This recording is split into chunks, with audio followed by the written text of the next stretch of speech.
que é o teu alvo? O que você busca?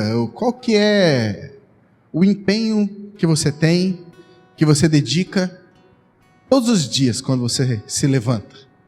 Pelo que você acorda, respira e vive? Você consegue dizer isso? Certa vez o apóstolo Paulo, ele envia uma carta à igreja de Filipos. E a igreja de Filipos, ele começa no primeiro capítulo dizendo assim: cada um tem buscado do que é propriamente seu, não façam isso. Uns estão buscando a Cristo por dissensão, outros por facção, outros por ganância. Cada um tem buscado a Cristo de uma forma. E ele começa ali no capítulo 1 ensinar as pessoas como buscar a Cristo. E no capítulo 2, ele vem ensinar sobre o que é esse Cristo, o que é esse Deus. E a partir do capítulo 2, verso 5, ele começa a falar sobre Jesus ali. Ele fala assim: eu quero que vocês saibam, ele falando para aquela igreja lá de Filipos, eu quero que vocês saibam o seguinte, que Jesus, mesmo sendo Deus, ele não teve como usurpação, ele não quis roubar isso de ser Deus. Antes, a si mesmo ele se esvaziou, assumindo a forma de servo, tornando-se em semelhança de homem, a si mesmo se humilhou, sendo obediente até a morte de cruz. Pelo que Deus o exaltou soberanamente, ele deu o nome acima de todo nome, para que ao nome de Jesus todo joelho se dobre, no céu, na terra e debaixo da terra, e que toda língua confesse que Jesus é Senhor, para a glória de Deus Pai. Então no capítulo 2 ele vai falar sobre Deus, e ele explica sobre quem é Jesus. E no capítulo 3, ele começa a chamar a atenção daquele povo ali. E ele fala assim, sabe, eu tenho muitos créditos para buscar a glória em mim mesmo, porque eu sou hebreu de hebreu, sou judeu, enquanto a lei sou fariseu, sou perseguidor da igreja, tal.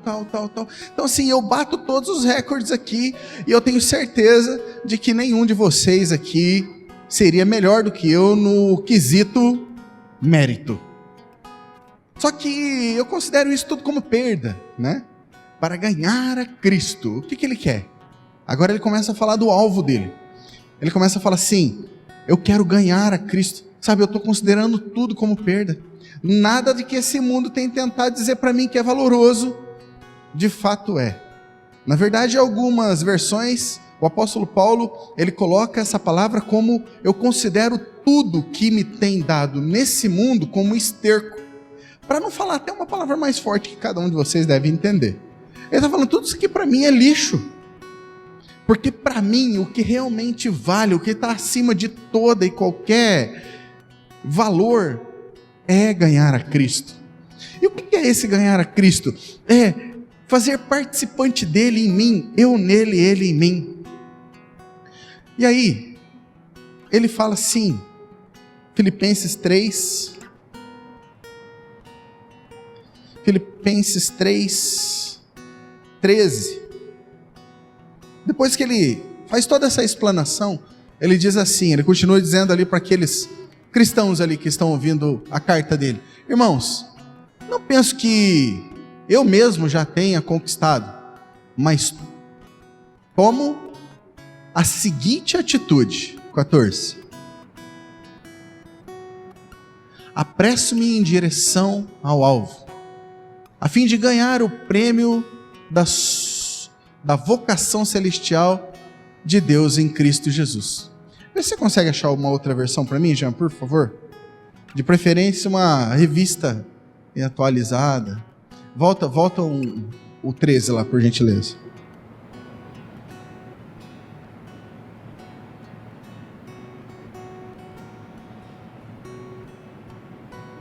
(14)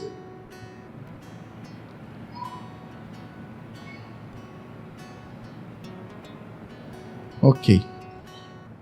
A minha versão, ela diz assim, ó: irmãos, não penso que eu mesmo já tenha alcançado, mas uma coisa faço. Fala assim comigo: uma coisa faço. Uma coisa eu faço. E ele fala assim: esquecendo-me das coisas que ficam para trás, eu avanço para que estão adiante de mim. Coloca lá no 13, Jean. Vamos ver como é que fica aí essa versão.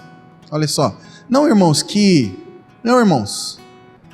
não alcancei, mas concentro-me todos os meus esforços nisso, esquecendo-me do passado. Fala comigo, esquecendo-me do passado e olhando para que está adiante. Queridos, se eu e você queremos atingir o alvo, e esse alvo seu como cristão é o mesmo do apóstolo Paulo, nós temos que aprender uma chave aqui, hoje. Nós precisamos esquecer das coisas que ficaram para trás. Eu e você, querido, não vamos alcançar grandes coisas na nossa vida ancorados. E, queridos, quantas pessoas, mesmo dentro das igrejas, estão ancoradas nas suas mágoas, ancoradas nos seus rancores, nos seus ressentimentos, às vezes ancoradas nas suas conquistas e vitórias. Vou deixar você pensar um pouquinho, só para você relembrar de algumas coisas. Algumas pessoas, queridos, elas avançaram, elas cresceram, elas conquistaram, elas realizaram tanto lá no passado, e hoje já não acontece isso na vida dela. E por não acontecer aquela grandiosidade que aos olhos dela aconteceu no passado, hoje ela está ancorada no passado por causa das vitórias dela. Não são por causa das derrotas. As vitórias dela ancoraram ela nesse tempo que se chama hoje. E o apóstolo Paulo, ele vem nos ensinar: ei, eu não julgo que eu tenha alcançado. Eu acho muito interessante, querido, quando nós mergulhamos no entendimento do que Paulo está falando. Ele está falando, gente, vocês estão olhando para um cara, vocês estão, observando alguém que não é um João ninguém. Eu já conquistei muitas coisas na minha vida. Eu sou o bambambam do meu tempo. Só que eu quero dizer para você que eu tenho uma consciência de que eu me julgo que eu não tenho alcançado tudo ainda. Queridos, quantas pessoas pararam de viver, pararam de conquistar, pararam de promover uma vida melhor para si mesmas, porque acreditaram de que elas já atingiram tudo. Não estudam mais, não trabalham mais, não fazem mais do que podem fazer, não se dedicam mais, não abrem o coração para coisas novas. Não, eu já aprendi tudo. Eu lembro de uma vez, em Curitiba, o pastor Marcos, ele me deu lá umas fichas, lá falou assim, liga para todo mundo, para ver quem quer fazer a faculdade aí, o terceiro ano da faculdade. E eu peguei, estou ligando lá para um monte de gente, de repente liguei para um senhor, e ele atendeu o telefone, eu falei, olá, tudo bem? Aqui é o pastor Fábio, aqui, da igreja e tal, eu queria ver com o senhor se o senhor tem o interesse de fazer o terceiro ano da faculdade. Ele falou assim, Fábio, vou ser honesto com você, eu já aprendi tudo. Aí eu, oi? Ele, já aprendi tudo, eu não preciso mais fazer nenhum tipo de aula, não. E eu fiquei pensando, poxa, tu viu o pastor Arno aqui, semana retrasada? Falando, eu quero fazer um doutorado. O meu pastor pensando em estudar, e esse cara falou que já... Falei, que top, hein, cara, você é o cara mesmo. Então tem pessoas assim, querido, que chegaram em um lugar e falaram, não, eu não preciso de mais nada. Eu não tenho mais ninguém que possa me ensinar. Na verdade, eu só tenho para ensinar as pessoas, eu não tenho mais nada para aprender. Só que o apóstolo Paulo, ele, como sendo a figura master de um bom cristão, ele fala assim, eu não julgo que eu tenha alcançado tudo. Mas uma coisa eu faço, eu quero esquecer das coisas que ficaram para trás. Fala para a pessoa do teu lado assim, vamos esquecer das coisas que ficaram para trás? Queridos, tem situações que não dá certo, queridos. Conversando com um pastor amigo meu de fora, a gente falando assim, a vida, querido, ela traz tantos percalços para nós, traz tantas situações difíceis.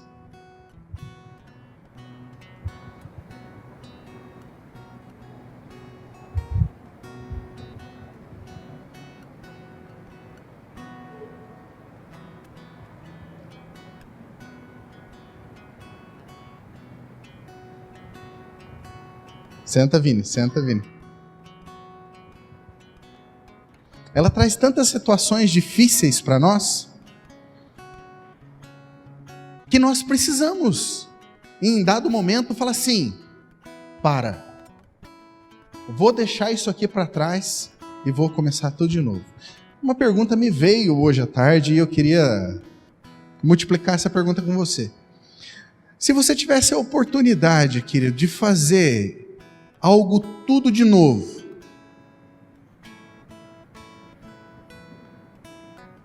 o que você faria de novo?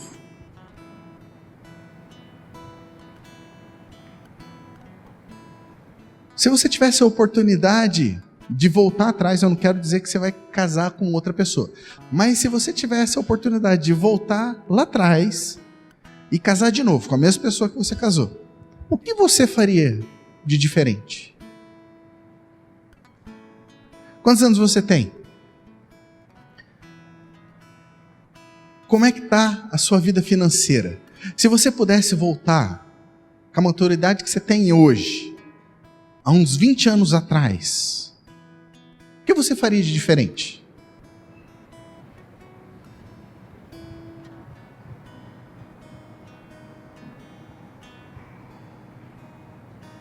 Se na sua vida cristã, quanto tempo você tem de conversão?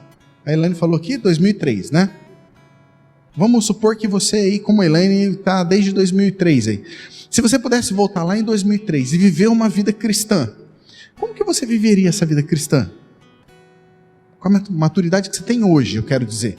Se pudesse voltar, né? E viver lá atrás, com a maturidade que você tem hoje, como você faria? Você acha que seria diferente, sim ou não?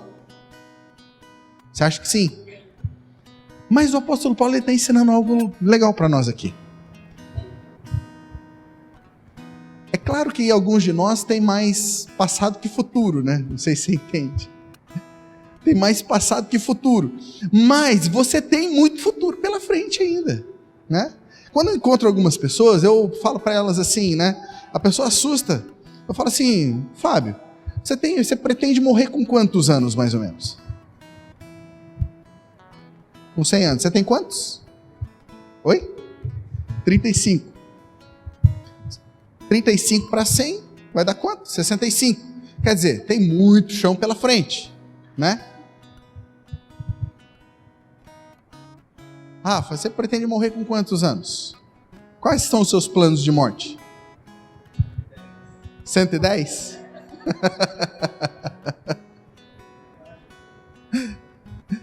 É legal você ter os planos, né? O Rafa, ele se alimenta e cuida bem do corpo dele para isso, para 110. Se caso aconteceu alguma coisa antes, porque teve algum problema, teve algum chamado, né, Rafa? Mas é legal a gente pensar, poxa, se eu tenho tantos anos de vida, eu tenho 40, vou fazer 42 aí em novembro. Eu quero morrer com quantos anos? Eu quero morrer com uns 80. 80 anos tá bom, né? Não que 80 anos seja velho, tá? A gente já caiu nessa questão aí, já em grupo familiar. Né? 80 anos é novo ainda, né? Não, mas às vezes, né? Para você aí é 110, que nem o Rafa. Mas para mim 80 anos tá bom. Tá, então eu tenho o quê? 38 anos pela frente. Uau, tem bastante vida. Só que eu tenho a maturidade que eu tenho hoje.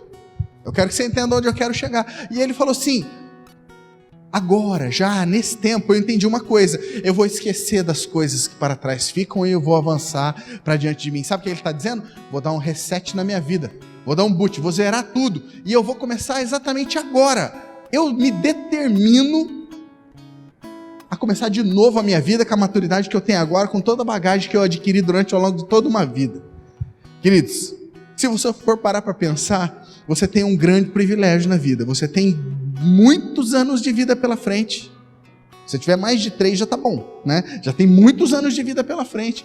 E quer dizer que se você zerar a sua vida agora, vai ter muito chão para você rodar. Agora, como é que eu vou esquecer das coisas que para trás ficam? Pastor, é possível ter uma amnésia? Tem pessoas que perguntam assim, pastor, eu não consigo perdoar porque eu não consigo esquecer. Eu lembro de uma vez que veio um Como é que é? Um mestre de obra aqui conversar comigo, ele não é da nossa igreja e ele é enorme, gente. Sabe aqueles caras fortes, mas de brutalidade, assim? De vida inteira trabalhando, assim? E ele veio e falou assim: pastor, o negócio é o seguinte, a minha mulher me traiu, ela está morando com outro homem dentro da minha casa, eu não sei aonde que eu vou, só que assim, eu amo a minha mulher. Eu não consigo falar isso para ninguém, porque o mundo não aceita essas coisas. E eu gostaria muito de perdoar minha mulher, só que a dor não me permite perdoar. Aí eu lembro que eu peguei a mão dele e falei: dá sua mão aqui, por gentileza. Ele pegou, me deu a mão, ele virou a palma da mão assim para cima, e eu peguei e fiz assim na mão dele. Mas com toda a força, eu dei um tapaço na mão dele. Ele arregalou o olho para mim assim, ficou vermelho. Eu falei assim: você me perdoa? Ele falou assim: perdoa. Eu falei assim: já passou a dor? Ele falou assim: não, tá doendo ainda. Eu falei assim: e agora? Já passou a dor? Não, não passou, mas você me perdoa? Ele falou: perdoa. Eu falei: você entende que enquanto você vai falando que perdoa, a dor vai passando? Então tem coisas, querido, que eu preciso continuar falando. Quem está me entendendo, fala um amém. Eu preciso continuar falando: eu perdoo, eu perdoo. Pastor, mas eu não sinto. Não. Perdão você não sente. Queridos, deixa eu te dizer uma coisa. O verdadeiro amor e o perdão você não sente. São decisões que quando você fala, você vai comendo disso e você vai sentindo no processo, no período em conforme você vai falando, você vai sentindo. Então o que acontece? Eu fui magoado, eu fui chateado, eu fui traído, eu fui enganado. O que eu preciso fazer? Eu perdoo. Eu não sinto, está doendo, mas eu perdoo até eu desancorar, querido. A situação está lá, a situação ainda, ela está viva na tua memória, mas ela já não dói mais. Eu desancorei, esqueci das coisas que para trás ficam. Pense comigo uma coisa. Quem era a pessoa que estava falando isso aqui? Responde para mim. O apóstolo Paulo. Quem era ele? O cara que deveria ter, querido, as maiores crises mentais. Uma pessoa que matou, querido. Uma pessoa que correu atrás dos cristãos. Queridos, eu não sei você, mas eu na minha época, antes de me converter, eu tinha uma locadora. Entrou 2 mulheres com uma Bíblia dentro da minha locadora. E quando elas entraram, que eu vi elas com a Bíblia, na hora, eu já exerci o meu ministério de endemoniação daquele tempo. Escorracei com aquelas mulheres lá dentro. Falei: sobe daqui, não quero saber dessas coisas, vocês não querem meu dinheiro, tal. A mentalidade que a gente tem quando está lá, Depois a gente vem para dentro e a gente vê o que acontece, mas em alguns lugares. Mas naquele tempo eu mandei aquelas mulheres embora. Queridos, eu só fiz isso de maldade, assim, para os cristãos. Sem contar que eu entrei de uma moto, mas não era maldade, era uma brincadeirinha, assim. Eu entrei com uma moto dentro de uma igreja evangélica, no meio do culto, assim, demoniadinho. Eu lembro aquele dia, eu acho que uma mulher de coque começou a orar por mim e falou assim: vamos converter esse maluco aí. Tomara que ele seja um pastor para ele aprender. Acho que deu certo. Aí, quando eu me converti, querido, qual que foi a primeira imagem que me veio na cabeça, pastor Caio? Quando eu me converti? A dor daquilo que eu tinha feito para aquelas 2 mulheres. Aquelas 2 mulheres estavam querendo o meu bem. E eu tinha escorraçado com aquelas 2. Aí, me leva a pensar sobre o apóstolo Paulo.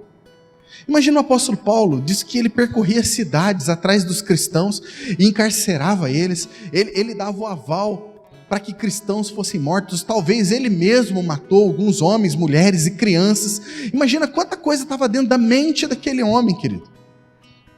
O que a Bíblia deixa, subjetivo, assim, que ele deu aval para a morte de Estevão, um dos homens que foi cheio do Espírito Santo, lá em Atos 6 e 7.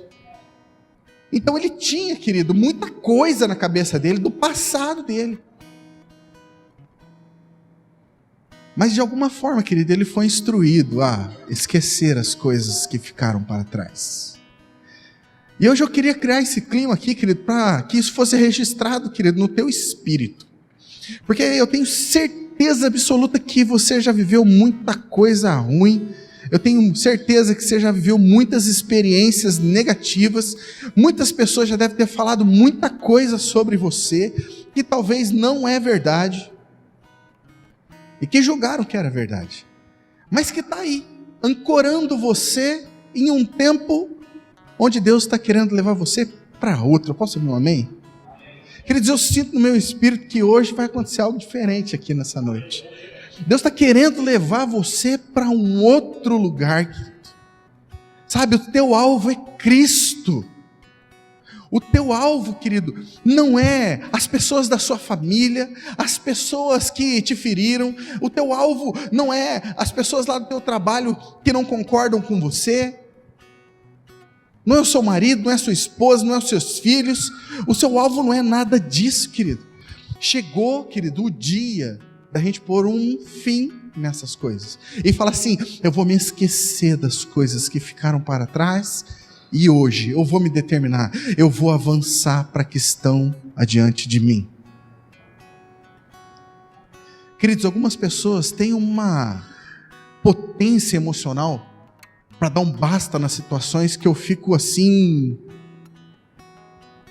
sabe, maravilhado. Alguns homens de Deus que eu conheço, que passam por situações terríveis, difíceis. Eu vou conversar com os homens e eles falam assim, no meio da situação, querido, não é em qualquer tempo, não depois que passou, esfriou. Não, no meio da situação ele fala assim, pastor, isso aqui está tudo acontecendo, mas é o seguinte, estou pondo a pedra agora aqui nisso, eu vou começar a fazer meus planos.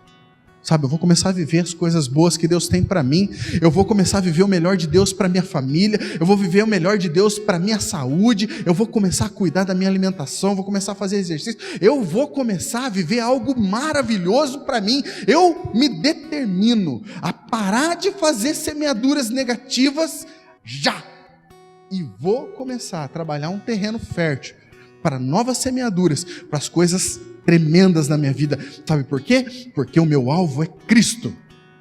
Eu quero andar por onde eu andar, nos lugares onde eu for, no meu trabalho. Eu quero que as pessoas batam o olho em mim e falem assim, tem algo diferente em você. O que aconteceu? Você cortou o cabelo? Pastor, você cortou o cabelo? Só as pontinhas, né? Mas não é o cabelo. Tem algo diferente em você. Sabe, eu estou vendo um brilho no teu olho. E queridos, algumas vezes a gente é enganado, porque, sabe por quê? Porque a gente é enganado pelos milagres, a gente fica esperando milagre, esperando milagre, esperando milagre, esperando milagre, e o milagre não vem, querido. Só que o milagre, ele é 2% da vida cristã, 98% da vida cristã é processo. 2% da vida cristã é milagre. 98% da vida cristã é o quê? Só que a gente não quer viver o processo, porque o processo dá o quê? Dá trabalho. O processo dá trabalho.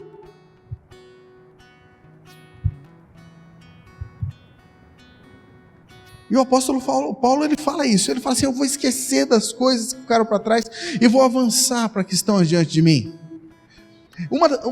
O que me pega, querido, em toda essa situação do apóstolo Paulo, é que ele fala assim, uma coisa eu faço. Fala assim comigo, uma coisa. Se eu quero atingir alvo, querido, se eu quero fazer grandes realizações na minha vida, se eu quero ter grandes conquistas na minha vida, o que eu preciso fazer? Fala para mim. Uma coisa de cada vez. Queridos, quer aprender com Deus Pai? Deus Pai foi fazer o mundo, o universo. E no primeiro dia, disse Deus, haja luz, e houve. E foi o primeiro dia. O que ele fez? Uma coisa. E veio o segundo dia. E Deus criou tal coisa. Começou, fez, terminou. E foi o segundo dia. O terceiro dia, e ele foi, fez e terminou. Querido, você quer ter sucesso na sua vida?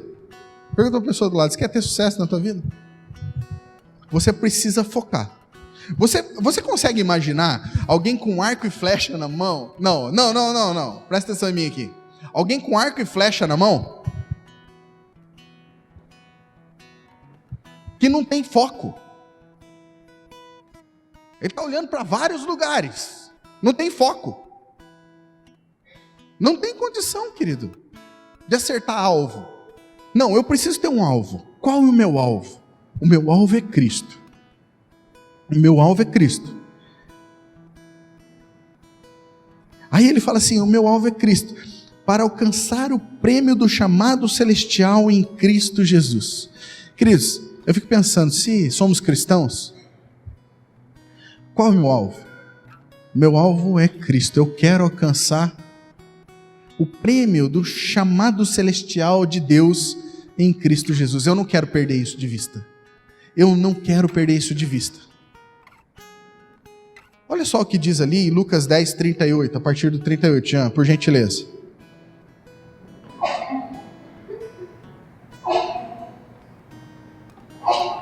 Não deixa a sua mente voar. Olha lá. E Jesus e seus discípulos seguiram viagem e chegaram a um povoado onde uma mulher chamada Marta os recebeu em sua casa. E sua irmã Maria sentou-se aos pés de Jesus e ouvia o que ele ensinava. Marta, porém, estava ocupada com seus muitos fazeres. Foi a Jesus e disse, Senhor,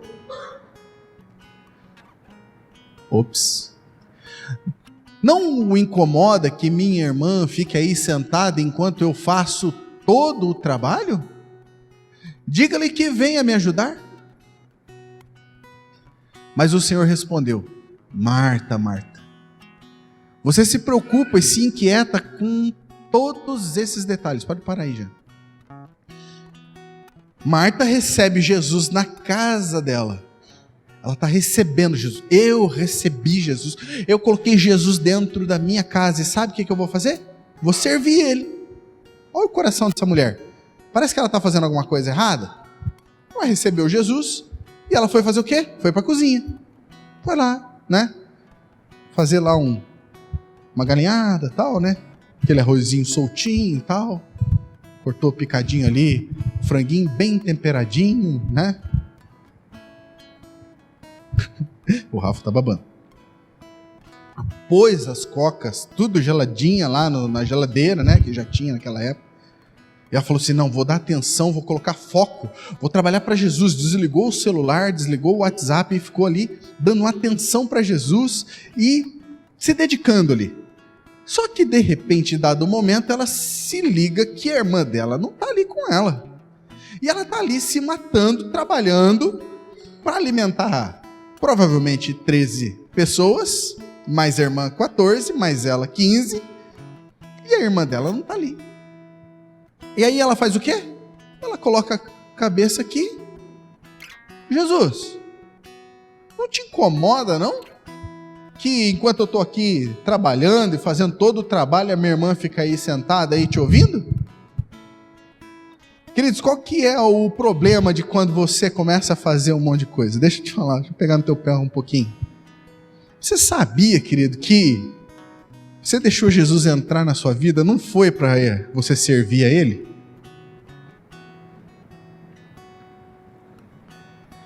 Você deixou Jesus entrar na sua vida para quê? Em primeiro lugar, para você sentar aos pés dele e ouvir. Só que tem gente, querido, está tão agitado, está tão inquieto e preocupado com tanto detalhe. Olha só. Você não consegue ter uma igreja quieta, querido. Está todo mundo inquieto o tempo todo, está todo mundo agitado. Não consegue sentar para ouvir a palavra. É banheiro, é água. Queridos, pega um vídeo nosso, dos nossos cultos para você assistir. As pessoas não conseguem parar. Eu quero dizer para você, nem meus pastores conseguem parar. Hoje quero chamar a atenção, puxar a orelha assim com bastante carinho. A prioridade, querido, da grande maioria de nós não é a mesma de Jesus. E Jesus ele fala assim, ó, verso 42. Marta, apenas uma coisa é necessária. Marta, você anda preocupada, inquieta com muitas coisas. Mas Marta, deixa eu dizer uma coisa para você. Uma coisa só é necessária. Quanto a Maria, ela fez a escolha certa e ninguém tomará isso dela. Ninguém vai tomar. Queridos, se tem uma coisa que ninguém toma de você, é o que você está fazendo agora aí. Quando você senta para escutar a palavra e você senta para dar prioridade para a palavra de Jesus, para aquilo que está sendo pregado, isso ninguém toma de você. Qualquer coisa, querido, pode ser tomada de você. Qualquer coisa. Tudo aquilo que nos inquieta, tudo aquilo que nos preocupa, tudo aquilo que toma nosso tempo, pode ser tomado de nós. E Jesus está falando, de quem senta para ouvir o que eu estou falando, essa parte não vai ser tomada. Queridos, o que é o problema? Marta, ela recebeu Jesus na casa dele. E Maria ficou sentada aos pés de Jesus para ouvir. E Marta questiona Jesus. Senhor, não acha importante o serviço? Peça para ela me ajudar. O serviço só não é importante se compete com a palavra, querido. Está ouvindo aí, Catuí? Você que é o líder do serviço, do grupo de serviço? O serviço, ele só é importante quando ele não compete com a palavra. Se ele competiu com a palavra, ele perdeu a essência dele. Se o serviço não contempla a palavra, o serviço precisa parar para o reverenciar. Se o serviço não está contemplando a palavra, para e reverencia. Queridos, todo mundo que serve aqui, no momento da palavra aqui, no momento do louvor, cada pessoa que serve precisa servir adorando e dando atenção para a palavra, adorando e dando atenção para o louvor. Você não pode ter uma prioridade diferente da de Jesus. Quem está me entendendo? Levanta a mão. Para Jesus, querido, não existe nada mais importante que a palavra. Pastor, observação, né? Pastor, eu não fui para a igreja no domingo porque eu trabalhei demais no domingo, pastor. Marta, a tua prioridade não está sendo como a de Jesus. Você anda preocupado e inquieto com muitas coisas. Pastor, eu não consegui prestar atenção na palavra porque eu estava servindo em tal lugar. Marta, anda preocupado e inquieto com muitas coisas.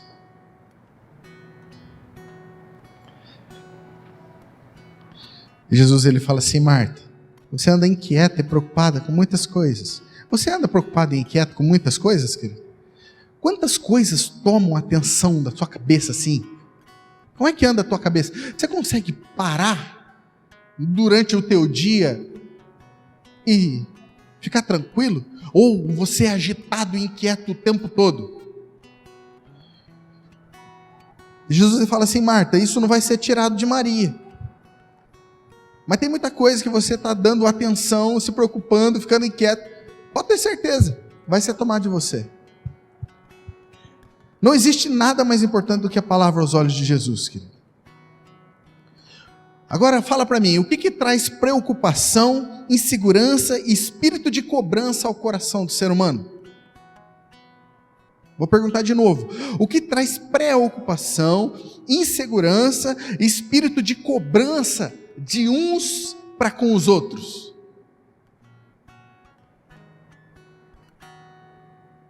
É quem senta para ouvir a palavra e dá prioridade para a palavra? Ou é para a pessoa que faz muitas coisas?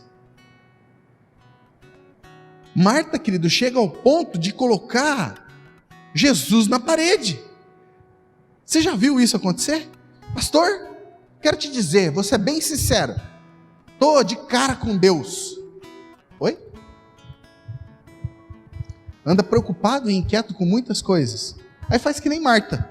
Jesus, não te importa que eu fazendo todo o serviço, a minha irmã fica aí sentada junto com você? Peça para ela que venha me ajudar. Muda ela, Jesus. Você já viu isso acontecer? Vou ser honesto com você, isso já aconteceu comigo. Lá no início da minha conversão eu tive que aprender isso. Então eu queria vir para a igreja porque eu queria mudar os outros. Eu queria mudar a Ju. Principalmente, né? Por que eu queria? Eu queria que a Ju ficasse do jeitinho que eu que eu queria para que tudo ficasse bom para mim. Então eu não queria o processo, eu queria o milagre. Porque no processo Deus estava querendo trabalhar Cristo em mim. Oi.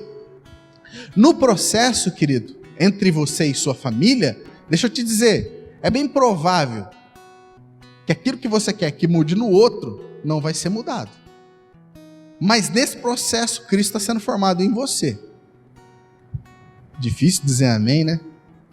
Mas é verdade, querido. Cristo está sendo formado em você. Ah, eu quero que, sabe, que o outro mude. Gente do céu, como a gente se mexe, gente.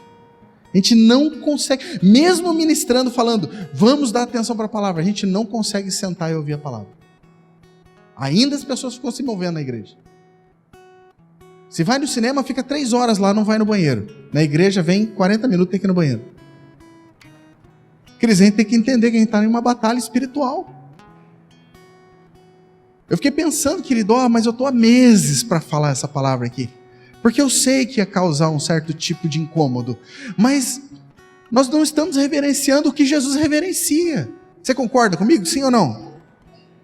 Nós não estamos reverenciando o que Jesus reverencia. E a gente está vivendo uma vida religiosa. E nós precisamos parar com isso. Eu falo isso com muito amor, querido. Não é assim, querendo dar pedrada em ninguém. Na verdade, eu fico pensando, talvez a gente nunca ensinou isso aqui. Então fica difícil também, né? De eu chegar e puxar a orelha de uma coisa que a gente nunca ensinou. Mas estamos aprendendo aqui. Posso ouvir um amém? Deixa eu abrir algo pessoal com vocês aqui que eu nunca abri. Eu tenho uma lista, querido, de coisas na minha vida que contemplam as mais diferentes áreas da minha vida e o que é o mais importante em cada área da minha vida, assim. Isso aqui é uma coisa que nem a pastora Ju sabia, e no momento que eu fiz a palavra, eu peguei e compartilhei isso com ela. E se você for parar para pensar, as pessoas que, né, convivem um pouco mais com a gente, às vezes perguntam assim, como que faz, pastor? Você é pastor, né? Por isso você tem assim uma vida tranquila, junto com a tua família. Mas, queridos, faz parte de um processo. Eu também já fui membro de igreja. Eu também já fui vida louca. Contei para vocês aí. Imagina como é que era a minha vida, querido. Eu cresci no meio de uma família desestruturada também. De pais separados e tudo mais. Então, assim, eu tive que aprender, né? Só que eu quis colocar em prática, eu quis aceitar o processo. Eu quero te chamar para viver um processo, querido, para alcançar um alvo que é muito benéfico para você. Então, eu coloquei assim, o que é de mais importante para eu fazer na minha casa? Entendendo que eu preciso focar. Se eu quero colher coisas diferentes das coisas que eu sempre colhi, então eu preciso entender o que é que eu preciso fazer. Uma coisa, o que é que eu preciso fazer na minha casa? Eu preciso arrumar a minha casa. Sabe que isso aqui, querido, é o 20% que contempla 80%. Se eu levanto, arrumo minha cama, arrumo meu quarto, eu arrumo as coisas, sabe, muita coisa já fica dentro da minha casa, já cria um clima já tranquilo. Eu lembro que uma vez eu parei junto com o pastor Arno, acho que eu já contei para alguns de vocês, mas quero repetir, tem gente que não ouviu. Eu cheguei para o pastor Arno quando eu acabei de sair do seminário, eu falei assim, pastor Arno, o que eu preciso fazer aqui nessa igreja, que se eu não fizer eu vou estar em falha com você? Ele tirou um molho de chave do bolso, tirou ali uma chavinha, deu para mim e falou assim, isso aqui é a chave da casa de oração. Se você não passar 1 hora por dia lá, eu vou ficar bravo com você. Porque o pastor, ele precisa passar, no mínimo, 1 hora por dia com Deus. O pastor não, o cristão, né? O cristão, ele precisa passar pelo menos 1 hora por dia com Deus. Aí eu falei, entendi, pastor, uma coisa, né? Na minha profissão, né, como pastor, qual que é a coisa assim que eu preciso fazer? E eu coloquei lá, cumprir a minha agenda. Então eu tenho uma agenda, eu preciso cumprir uma agenda. Então você que marca horários comigo, pode reparar que dificilmente eu vou desmarcar com você ou vou chegar atrasado. Porque eu cumpro, isso aqui é uma coisa que eu faço. E queridos, eu colho frutos dos processos que eu tive que aprender. E eu quero te dizer para você, pastor Fábio, você sempre viveu com agenda? Deixa eu te dizer, Nunca vivi com agenda. Tive que aprender, tive que colocar com um sacrifício, dizendo que eu não gostava, sabe? Eu não gosto de agenda, eu não gosto de rotina, eu não gosto, mas eu tenho que colocar, porque se eu quero colher coisas diferentes, eu preciso fazer algo diferente. Quem está me entendendo, querido? O que eu preciso fazer como marido? Porque agora eu me casei, estou há 14 anos casado, eu conheço a minha esposa, sei quais são as linguagens de amor dela. Isso é muito importante saber, querido. Se você não sabe, se você é casado e você não sabe, é bem provável que você esteja em uma crise. Porque se você for aquele maridão que gosta de dar presente, sabe? E a tua linguagem de amor, tudo que você mais gosta é ganhar presente. Então você acha que a linguagem de amor que existe é dar presente. Então você chega lá para tua esposa, você dá presente para ela, ela fala assim: meu marido não me ajuda em nada. Aí você fala assim: poxa, que mulher ingrata, dou tudo para essa mulher e ela nunca dá valor em mim. Você já viu isso acontecer? O cara rico dá carro, dá cartão de crédito na mão da mulher e fala assim: essa mulher aí não me ama, pastor. Ela é ingrata, eu dou tudo para ela. Mas qual que é a linguagem de amor dela? Depois de muitos anos, querido, batendo cabeça com a minha esposa, eu fui descobrir que a linguagem de amor da minha esposa não é toque físico, não é palavra de afirmação. Eu posso ficar lá, lambendo ela, lá, passando a mão e falando: ah, você é linda, tal. Ela não liga para nada disso, querido. E aí eu poderia falar assim: poxa, estou aqui me dedicando para essa mulher, ela não me dá atenção. Qual que é a linguagem de amor da Ju, da pastora Juliana? Serviço. Por que lá na minha casa já arrumar a casa? Porque eu estou atendendo uma linguagem de amor dela. E como marido, qual que é a coisa que eu preciso fazer? Serviço. Se eu quero agradar a minha esposa, eu quero mandar uma informação para ela que eu amo ela, o que eu preciso fazer? Serviço. Qual que é a linguagem de amor das pessoas de dentro da tua casa, querido? Como pai, o que eu preciso fazer? Ter tempo de qualidade. Eu tenho 3 filhos, um de cada idade. O Pedro, eu preciso conversar com ele de Bíblia. Pedro, ele é o Hideo que não é japonês. Você conversa de Bíblia. Então eu preciso conversar sobre devocional e toda hora ele tem uma pergunta sobre Bíblia e eu preciso sentar com ele em determinada hora do dia, sentar com ele, conversar e dar atenção para as coisas que ele está achando importante.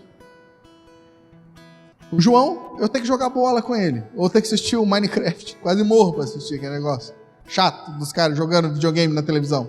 Mas eu tenho que sentar lá com ele, dar atenção para ele. E o Vitor? Eu preciso cuspir a chupeta para cima, para ele dar risada. O meu pequenininho de 1 ano. Então, para cada um, querido, você percebe que você precisa dar atenção. E está dentro da minha cabeça. O que é que eu preciso fazer com essas pessoas?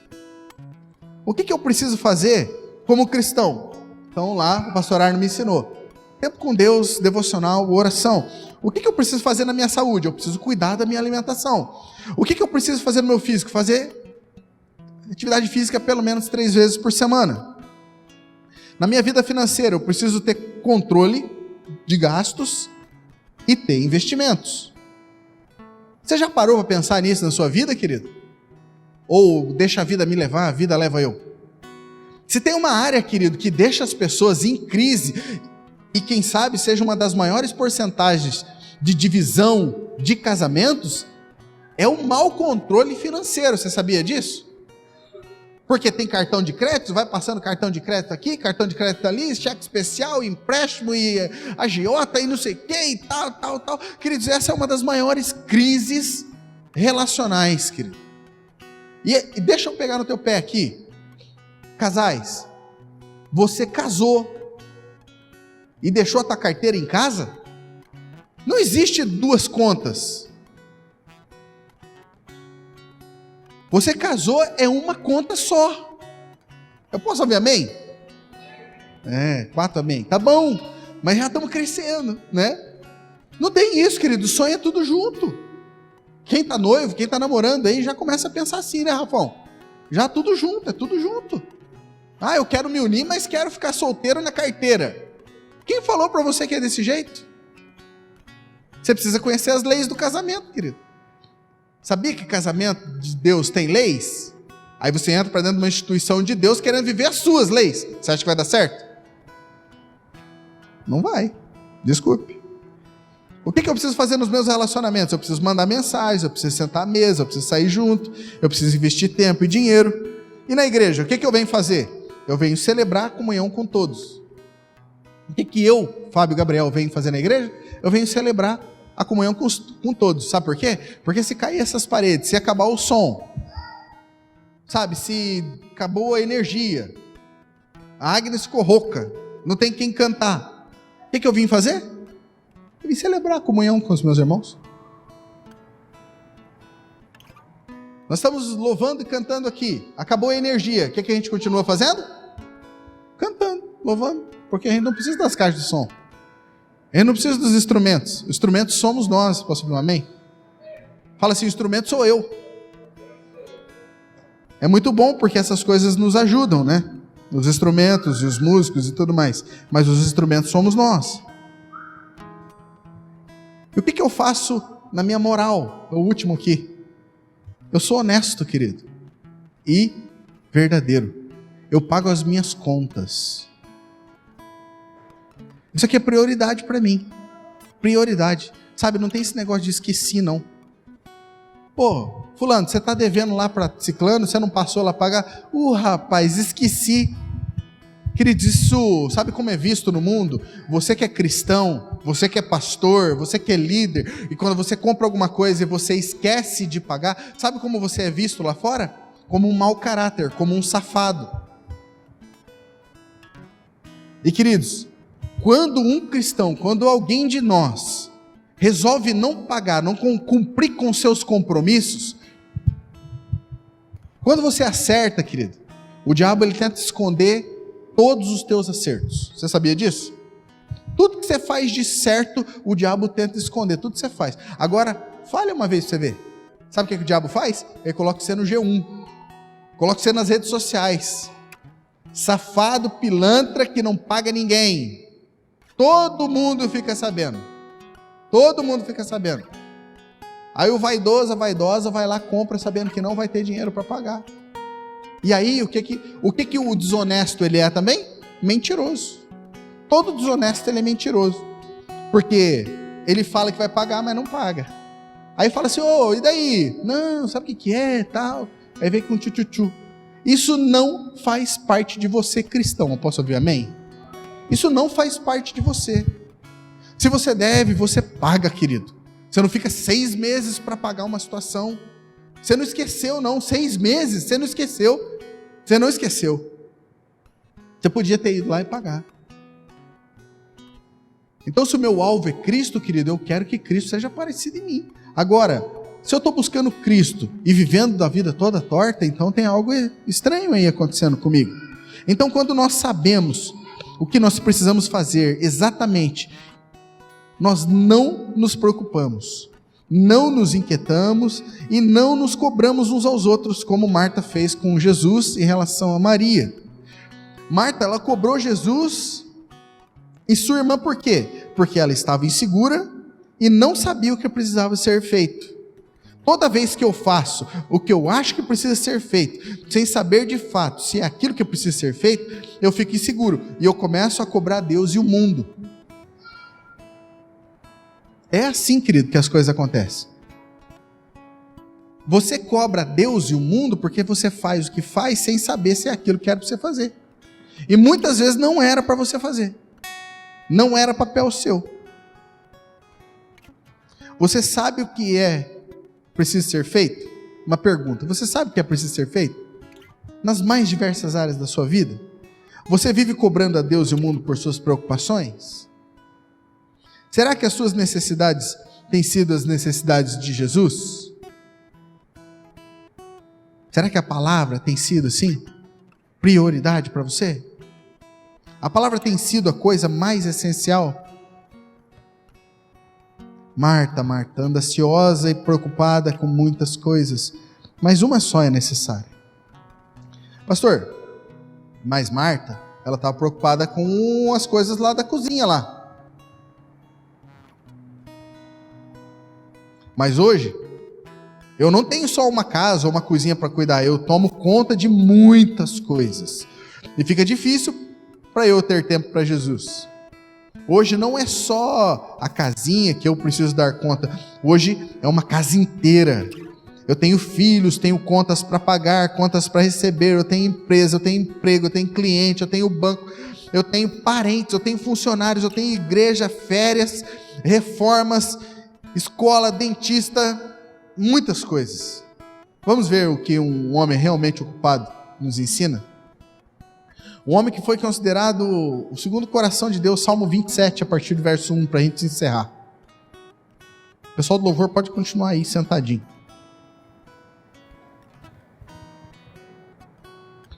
Olha lá, diz assim: o rei Davi, o rei de muitas nações, o rei de muitas cidades, daquela nação de Israel, um homem que tinha muita coisa para se preocupar, querido. E ele, em um dado momento, ele escreve isso aqui: o Senhor é minha luz e minha salvação.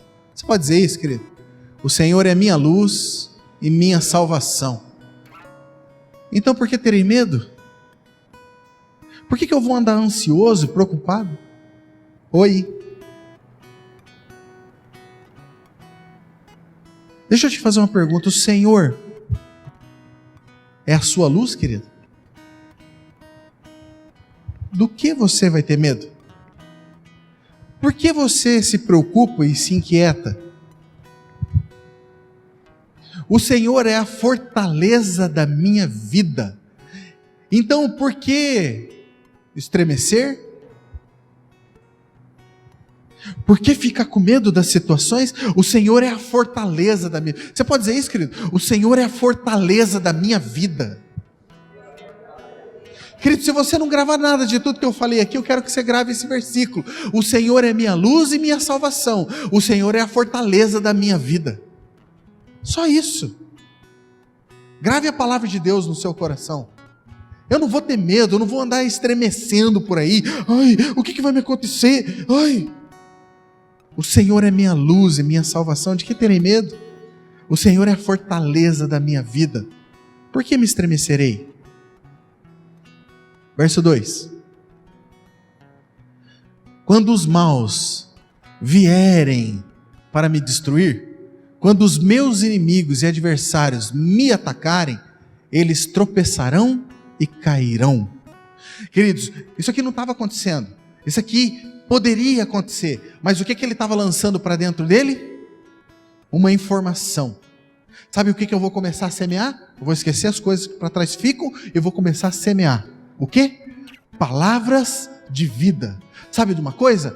Quando os maus, quando as pessoas começarem a me cercar, quando as pessoas começarem a falar mal de mim, quando as pessoas quiserem me destruir, quando, sabe, os inimigos se levantarem contra mim, eles tropeçarão e cairão. Verso 3, olha só. Ainda que um exército, querido, qual que era o temor desse rei? O maior temor dele era isso aqui, ó.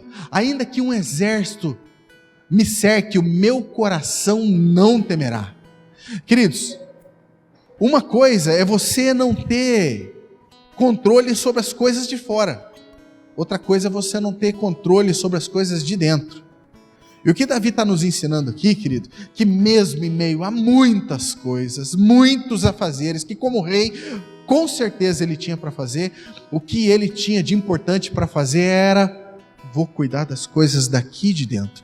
Porque não adianta, querido, eu cuidar das coisas todas daqui de fora e eu não cuidar das coisas daqui de dentro. E ele estava falando assim: ainda que um exército me cerque, o meu coração não temerá. Ainda que invistam contra mim, permanecerei o quê? Confiante.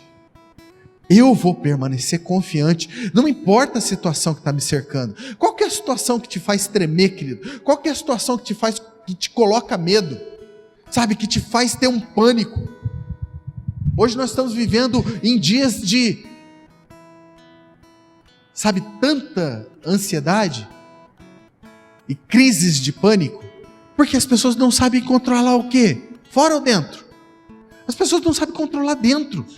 E como que nós fazemos isso? Orando, querido. Mandando informação. O Senhor é minha luz. O Senhor é minha salvação. O Senhor é a minha fortaleza.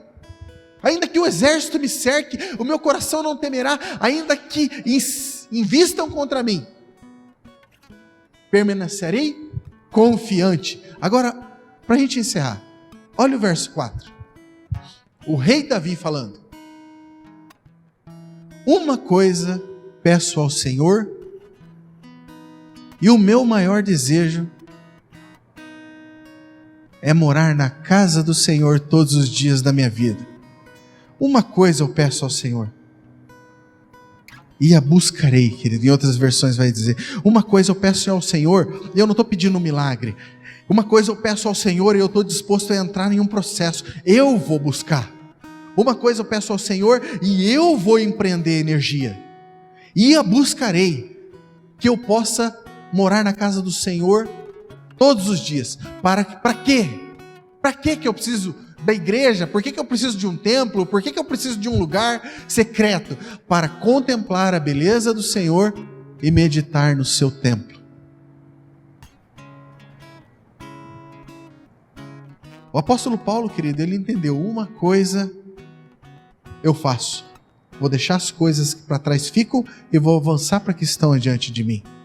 O Senhor Jesus, ele nos ensina: Marta, você anda inquieta e preocupada com muitas coisas, uma só é necessária. Sabe, você quer acertar alvo? Você precisa ter foco, Marta. Uma coisa só é necessária. Senta, escuta a palavra. Sabe, manda uma informação para o teu coração, porque o teu coração e a tua alma, ela não está sendo sujeita a você. Fala para ela assim: você vai ficar sentada aqui escutando a palavra, você não vai levantar para nada. Para atender telefone, para ver coisa, sabe, é muita coisa. Eu não consigo ficar sentado ouvindo a palavra. Enquanto eu estou aqui, eu estou inquieto, pensando no amanhã, pensando depois da manhã, nas contas que eu tenho que pagar. Oi! O Senhor é sua luz, é sua salvação ou não? O Senhor é a fortaleza que te cerca ou não? Jesus, ele ensinou isso para Marta: uma coisa só. E o rei Davi, ele sabia o que queria, querido. Uma coisa eu peço e eu vou buscar. Eu quero viver na casa do Senhor todos os dias para contemplar a sua beleza e meditar no seu templo. O que você vem fazer aqui, querido? Contemplar a beleza do Senhor e meditar. Meditar, querido. Eu quero chamar a tua atenção. Olha só. Quantas vezes durante a tua semana você para ficar em silêncio o tempo que você está agora aí? Sem celular, sem televisão, sem tablet, sem relógio. Tem gente que fala que a igreja não é importante, querido. Se a gente tira a igreja da nossa agenda, nós não paramos.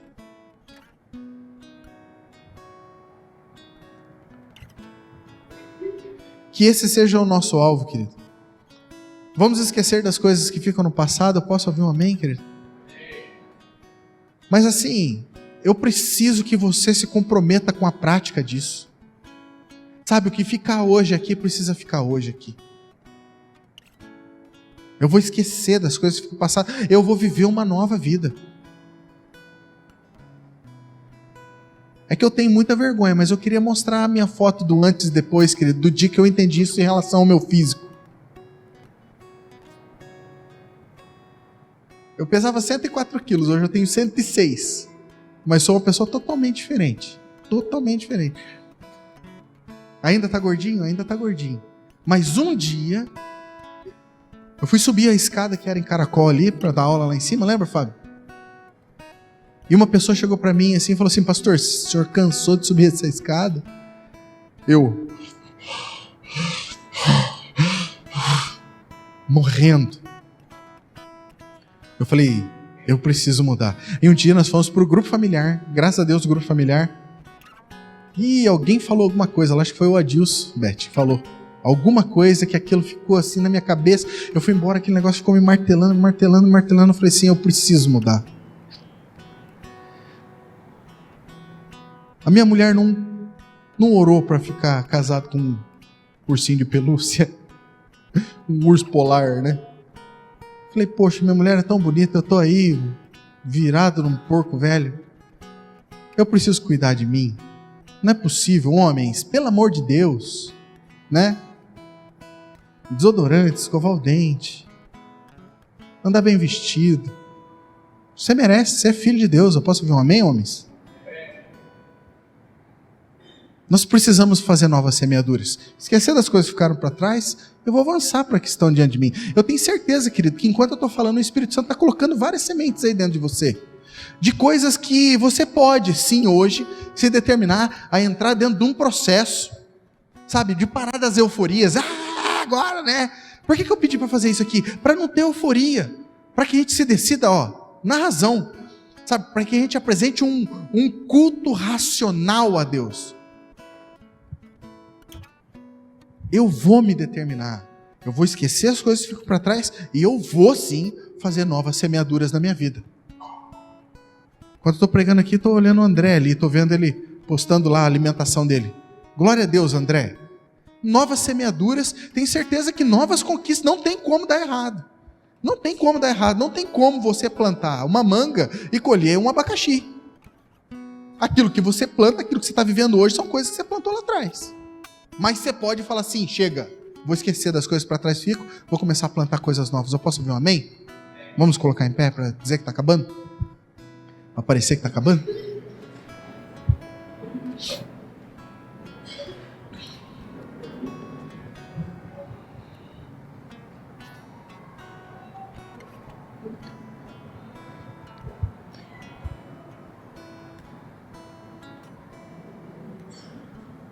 Então, querido, que esse seja o nosso alvo. Alcançar a Cristo em cada área da nossa vida. Vamos esquecer das coisas que ficam no passado e vamos avançar para que estão adiante de nós. Vamos ter a palavra como prioridade. E não as muitas coisas como prioridade. Vamos viver na casa do Senhor todos os dias. E que Deus, o Deus de amor, Ele nos abrace nesse processo. Que Jesus seja o nosso modelo de como enfrentar com garra esse processo. E que o Espírito Santo, Ele nos guia a acertar esse alvo todos os dias. Eu posso ouvir um amém seu?